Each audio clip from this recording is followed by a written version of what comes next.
हम मेरे साथ में फर्स्ट कमेटी चेयरमैन खुसरो भाई, हमारे कॉन्टेस्टेड एमएलए साहब, बड़े भाई उस्मान हाजरी भाई, और साथ ही हमारे पब्लिक गार्डन मस्जिद के इमाम साहब और साबिर भाई और अरहम हुसैन, अरशद भाई, लगी भाई, सब आके डीजीपी से मुलाकात की है। मुलाकात का खुसूसी मकसद ये था कि कल जो जिनारा में जो इंसिडेंट हुआ है, बहुत ही तकलीफ़देह इंसिडेंट है। वो इंसिडेंट को लेकर हम बहुत संजीदगी से, बहुत सीरियसली रात भर पूरा फॉलोअप किए, रात के 2 बजे तक, और टाइमली पुलिस ने बहुत कोऑपरेट किया। लेकिन जो नुकसान तो हुआ, नुकसान को तो हम एड्रेस करना ही है। और अब डीजीपी से आके वही बोले कि जो लोग भी इसके ज़िम्मेदार है उनको जल्द से जल्द गिरफ्तार करिए और उनके अरेस्ट ला के प्रेस में बताइए कि किसको अरेस्ट किया गया है। उनकी ये कोई भी नाकाबिले बर्दाश्त है। किसी भी सूरत में ऐसे चीज़ों को, ऐसे इंसिडेंट्स को हम बर्दाश्त नहीं करेंगे। हुकूमत भी बहुत संजीदगी है, बहुत सीरियस है। ऐसे इंसिडेंट्स को कोई भी रहने दो, रिलीजन रहने दो, इंसिडेंट को बर्दाश्त नहीं करेगी।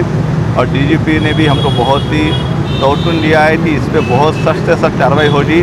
जो भी इससे ज़िम्मेदार है, जो भी इसने तकलीफ़ पहुंचाई है, नुकसान पहुंचाया, उनको सीरियसली उनके ऊपर एक्शन लिया जाएगा। देखिए साहब, अब कौन क्या बोले उसको मैं जवाब नहीं देता हूँ। एज ए ज़िम्मेदार, सबसे पहले मैं मुस्लिम हूँ, एज ए ज़िम्मेदारी से बोल सकता हूँ। एट्रॉसिटीज़ बढ़ो या कम हो, एट्रॉसिटी होना ही नहीं चाहिए। और हम बहुत इसको लेते बहुत सीरियस है। और इमीडिएटली रात में जब इंसिडेंट पता चला, तभी तक जब मैंने एसपी से बात की, डीजी इंटेलिजेंस से बात किया, और वहाँ मुकामी एमएलए से बात किया, और हमारे लोग इमीडिएटली वहाँ पे पहुँचे। और नॉन मुस्लिम्स वहाँ पे बहुत कोऑपरेट किए। बच्चों को वहाँ से मदरसे से मस्जिद को शिफ्ट किए। उनका रहन सहन, रात में इमाम साहब से मैंने फ़ोन पे बात किया, तो यहाँ पे कौन आने से बड़े सो नहीं है, ये होना ही नहीं चाहिए बोल के हम बोल रहे। बढ़ाना कम होना सब्जेक्ट वो नहीं है, ये इंसिडेंट ही नहीं होना, ये हमारा है। फहीम साहब, वो चिल्ला जहाँ पे था वो गवर्नमेंट की ज़मीन थी बोल के बोल रहे हैं। और उसको जो मदरसा जो तोड़ा गया वो जो है इलीगल ज़मीन के ऊपर था। क्या उसे आप कांग्रेस में रिप्रेजेंटेटिव के तौर के ऊपर है, क्या अगर वो गवर्नमेंट लैंड पर है तो क्या उसको गवर्नमेंट की लैंड आप वो मदरसे को दिलाएंगे, और या वहाँ का अब या कल या जल्द से जल्द आप वहाँ का दौरा करेंगे? देखिए साहब, मदरसे तो तोड़ा नहीं गया है, मदरसे को नुकसान किया गया है, ठीक है। और रही बात रेवेन्यू लैंड के बारे में, उसका मुझे इल्म नहीं है।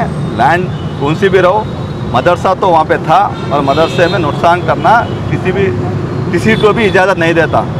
बस तो क्या आप उसको लीगलाइज करेंगे गवर्नमेंट से, ज़मीन गवर्नमेंट से दिलाएंगे? तो मालूम कर लेंगे उसका लैंड किसकी है, वक्फ की है, मदरसे रेवेन्यू की है, या प्राइवेट लैंड पे है, क्या है देखेंगे। अब उन लोगों ने क्या बोले कि हमारा टेम्पल तो नुकसान किए, तो यहाँ पे आके डैमेज किए, तो किस्सा बाहर आ रहा है। अब लैंड रेवेन्यू अपन ही बाहर ला रहे हैं ऐसा दिख रहा है मुझे। वो क्या है लैंड का मुझे आइडिया नहीं है। डेफिनेटली कलेक्टर से बात करके ज़रूर जाएंगे, हमने पूरे साथ ही जाएंगे, क्यों नहीं जाएंगे, बराबर जाएंगे, इंशाल्लाह जाएंगे। हमारे मदरसे के बच्चों के साथ मुलाकात करेंगे, उनको हौसला देंगे, उनके साथ बराबर हम साथ में ठहरेंगे। आए दिन नहीं हो रहे हैं, ये बहुत सालों से ये एक पर्टिकुलर कम्युनिटी इसको इंगेज कर रही है। यहाँ पे किसी का तेलंगाना से या आंध्र प्रदेश से लेना देना नहीं है। ये किसी के अपने ज़ाती मफाद के लिए, अपने वोट बैंक के लिए कर रहे, तो सियासत है ये। खास करके आपके लोगों जो तायद करे थे इलेक्शन में, वो लोग भी निकल के बोलते तो आपकी पार्टी। अब जो तायद किए थे तो साथ में है ना, मेरे साथ में पीछे से तायद, ऐसा तायद ने जो ये नुकसान है, और नुकसान को हम डेफिनेटली आवाज़ उठाएंगे और डेफिनेटली गवर्नमेंट सपोर्ट करेंगी, आगे नुकसान ना हो। और जो नुकसान हुआ हम उसको क्या बेटर कर सकते हैं, हमारे से क्या ताउन हो सकता है, हम करेंगे।